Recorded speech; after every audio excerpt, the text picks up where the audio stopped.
First up, though, Giovanni van Bronckhorst has been sacked as Rangers manager after just 68 games in charge. I tell you what, let's get some reaction from the former Rangers striker, Kris Boyd, who joins us live right now.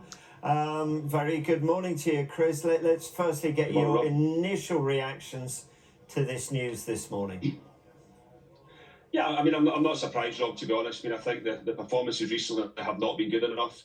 I think there was a lot of negativity that obviously came around after the European performances, but domestically, recently, it's not been good enough either. So, and I've been in, this movie before when, you may be struggling in terms of a manager, the players are struggling for confidence, but once the fans turn, and it's safe to say they had turned, towards the end of Giovanni van Bronckhorst's reign in charge of Rangers, it's very difficult to get them back. And as I said, it doesn't really come as any surprise for me. Yeah, I guess only 2 wins from his last 7.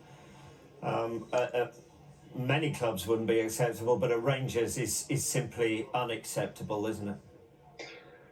No, I mean, definitely not. As I said, the performances have not been, good.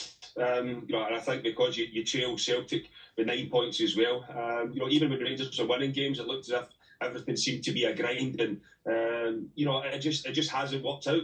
In recent months, I think last year when you look back at the run in Europe the Rangers had, obviously winning the Scottish Cup as well was key, because it was the first time in a number of years you're able to deliver a domestic trophy as well. But we're speaking about the here and now. That's all in the past. The here and now is Rangers have been struggling domestically.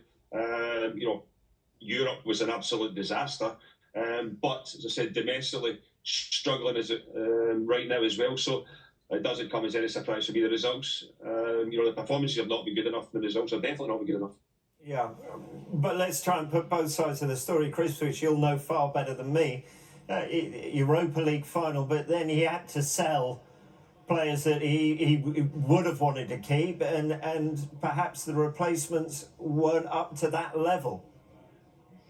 Well, I think the obvious two would be Joe Aribo and Calvin Bassey. And listen, I've heard people speak about, Rangers didn't replace those two.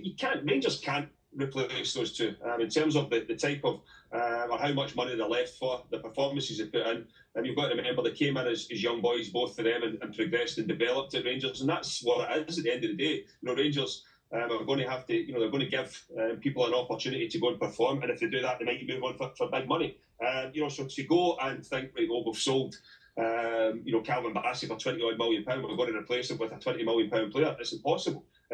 So I think that the recruitment has not been good enough over the period of time recently. The next 2 windows are absolutely crucial, and there'll be a new manager in place that will oversee that. And Rangers, as I said, it's a massive period now for Rangers in terms of a rebuild is needed with the amount of players that are out of contract next year.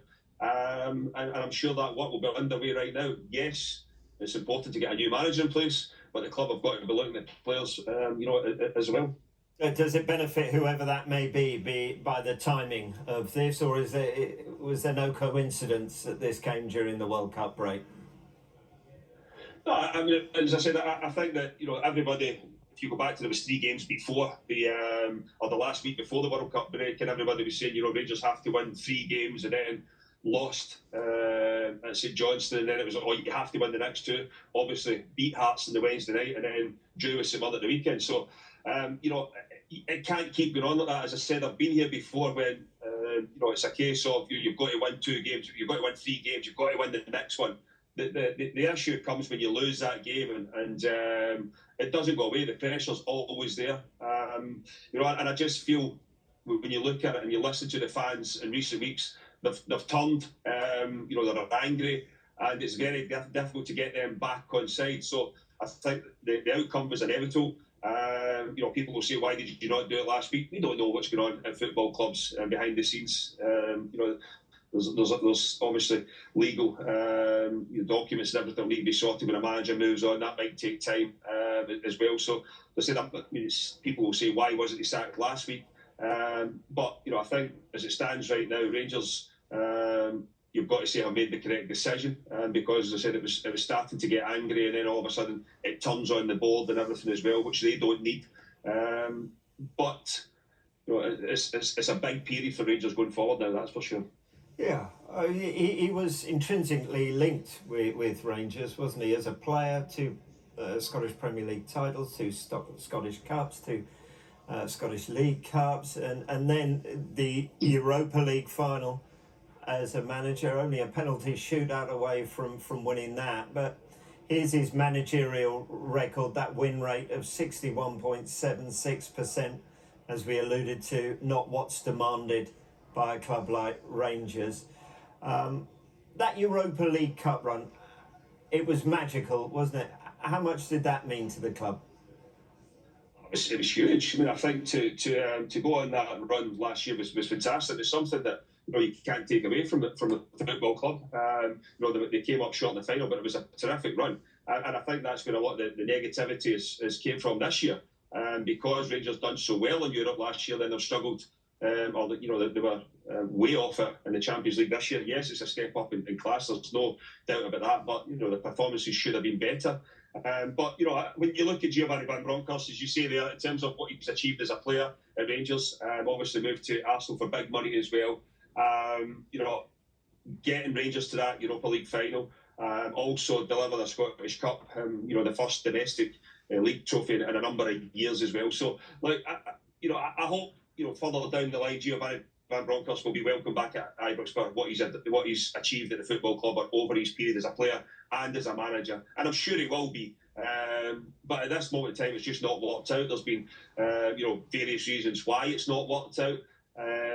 But I think further down the line, as I said, when the dust settles, and I'm sure Giovanni Van Bronckhorst, because the Rangers fans, they will appreciate what he done for them as a player. They will appreciate what he's done as a manager, as I said. But at this moment in time, it's just not been working out. And ultimately, when you are trailing your rivals with 9 points, the performances in Europe have not been good enough. Yes, there's been injuries, but as I said, that's just excuses. It's not been good enough for Rangers, and ultimately, when it's like that, the manager's the one who loses his job.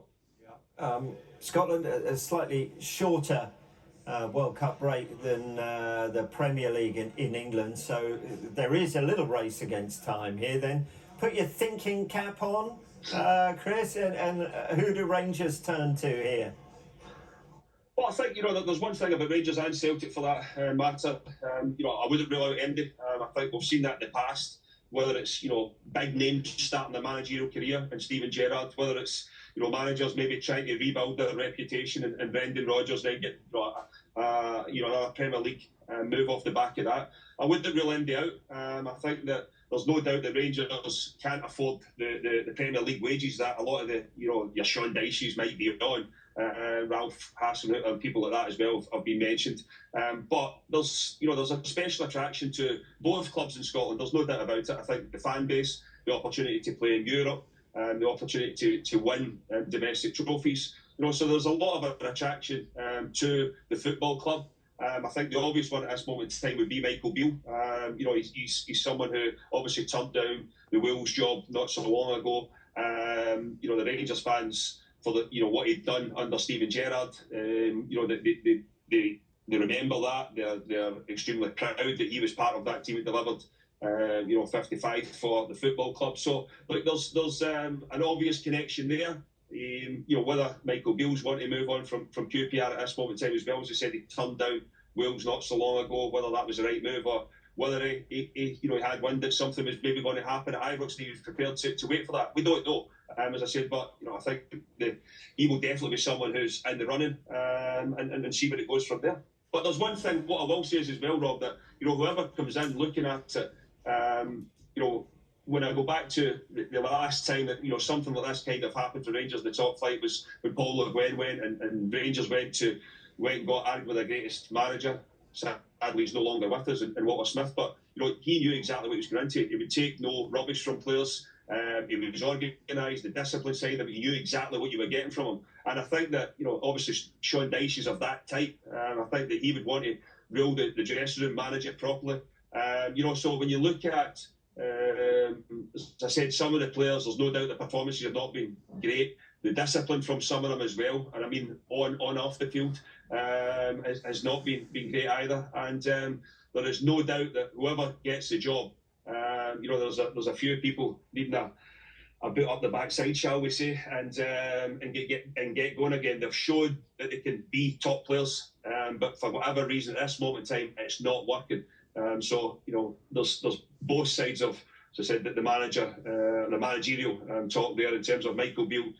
No doubt he's a fantastic coach. He's done well at QPR as well, but you've also got people like Sean Dyson as well who, you know, the discipline side is key to the way they work. So I'll be interested to see how it pans out. But as I said, I wouldn't rule out anybody out because, as I said, the football club is a special club to manage, and we'll see what happens in the future. Kris, that was wonderful. Thank you very much indeed. Thank you.